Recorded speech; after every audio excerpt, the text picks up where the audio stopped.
Halo, apa kabar? Sudahkah kalian sarapan hari ini? Sebagai manusia, kita tidak akan pernah lepas dari apa yang disebut dengan makanan. Makanan merupakan kebutuhan primer setiap makhluk hidup di dunia. Kira-kira, apa yang biasa menjadi isu setiap kita membahas makanan? Ya, sampah sisa makanan. Sampah makanan yang biasa disebut dengan food loss and waste atau FLW, masih menjadi tantangan dalam penanganannya di Indonesia. FLW merupakan salah satu jenis limbah yang keadaannya cukup merisaukan sampai sekarang. Sampah sisa makanan mulai berasal dari proses produksi, pasca produksi, pemrosesan, pengemasan, penyimpanan, distribusi, hingga konsumsi dari setiap bahan pangan. Berdasarkan data dari Kementerian Lingkungan Hidup dan Kehutanan, 30% dari total sampah Indonesia pada tahun 2021 berasal dari sampah makanan. Dengan jumlah sebesar 46 juta ton dari 155 juta ton totalnya. Mirisnya, tingkat kelaparan Indonesia menurut Global Hunger Index berada di urutan ketiga tertinggi di Asia Tenggara pada 2021.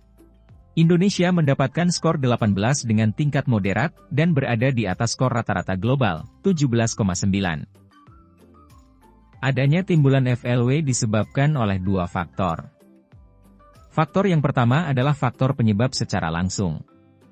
Faktor penyebab langsung ini terdiri dari waktu panen yang kurang tepat, teknik panen yang kurang baik, produksi berlebih, keterbatasan teknologi, kualitas ruang penyimpanan yang buruk, kualitas kemasan atau wadah yang buruk, kurangnya implementasi good handling practice, misinterpretasi waktu kedaluarsa dan tanda baik sebelum, kelebihan porsi dan perilaku konsumen, dan terakhir, penyiapan bahan pangan yang buruk.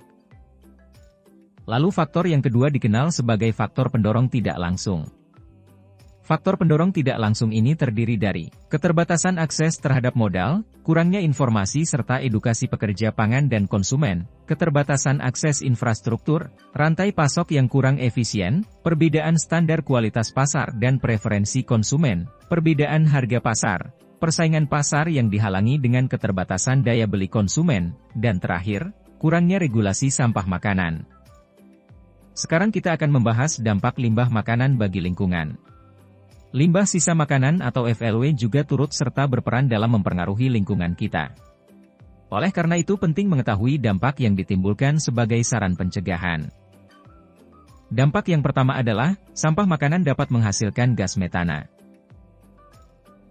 Ketika makanan mulai membusuk dan tergradasi, gas metana akan dilepaskan ke lingkungan. Gas metana ini akan bergerak bebas dan memengaruhi udara di sekitar. Gas metana juga merupakan salah satu gas rumah kaca, yang berdampak pada pemanasan global. Lalu yang berikutnya adalah, sampah makanan dapat memicu terjadinya ledakan sampah. Gas metana yang dilepaskan, akan terakumulasi terus-menerus pada penumpukan sampah makanan. Penumpukan ini terus berlangsung terutama di tempat pembuangan akhir. Ketika sudah tak terbendung, gas metana akan memicu ledakan yang berbahaya. Dampak berikutnya adalah, sampah makanan dapat menghasilkan air lindi. Ketika tumpukan sampah terguyur hujan, air hujan akan terserap ke dalam tanah yang berada di bawah tumpukan sampah tersebut. Air yang terserap terus mengalir sampai ke aliran sungai. Tanpa kita tahu, air tersebut telah menjadi air lindi, yang mengandung bakteri dan bahan kimia beracun. Dampak selanjutnya adalah, sampah makanan dapat mengganggu keberagaman makhluk hidup di sekitar kita. Ketika air lindi mencemari aliran sungai, keseimbangan ekosistem sungai akan terganggu. Ikan-ikan di dalamnya akan mati keracunan.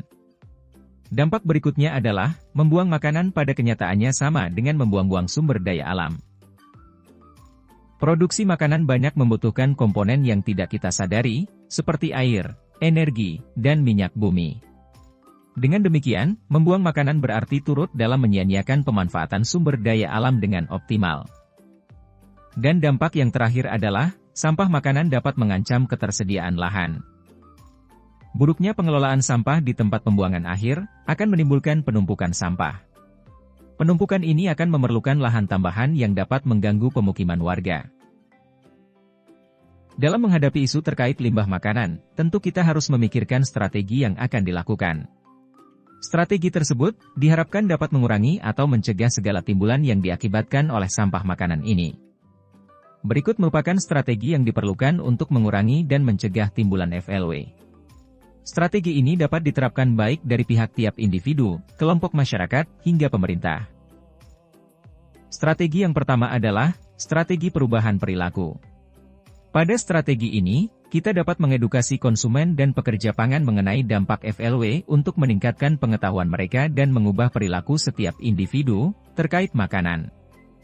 Strategi yang kedua adalah strategi pembenahan penunjang sistem pangan.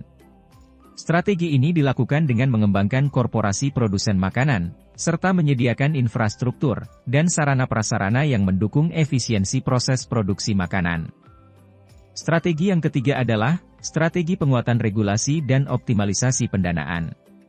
Dengan strategi ini, kita diharapkan dapat mengoptimalkan penggunaan dana produksi dan juga mengikuti pedoman regulasi terkait pengelolaan dan manajemen FLW.